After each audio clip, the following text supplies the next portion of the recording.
పళ్ళు చూర్ణము ఎక్కడైనా ayurvedic shop లోనూ లభిస్తుంది.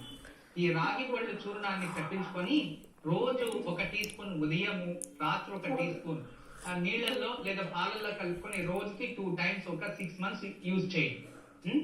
ఈ పీసీఓడి 100% తగ్గుతుంది. దాంతో పాటు మెడికల్ రిలేటెడ్ మీరు ఏం ట్రీట్మెంట్ తీసుకుంటుంటారో అది కూడా కంటిన్యూ చేయండి.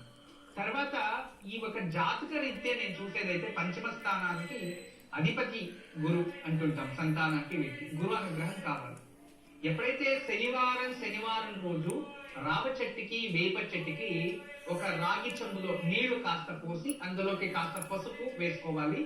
దాని చేతిలో పట్టుకొని రావ చెట్టు వేప చెట్టుకి 32 ప్రదక్షిణలు వేసిన తర్వాత ఆ నీటిని రావ చెట్టుకి సగం వేప చెట్టుకి సగం పోసేసి వచ్చేయాలి. 32 ప్రదక్షిణలు. ఇలా 16 శనివారాలు చేస్తూ ఉండు తల్లి. ఖచ్చితంగా మీకు సంతానానికి సంబంధించిన ఏ దోషం ఉన్నా తగ్గుతుంది. పీసీఓడిను తగ్గుతుంది.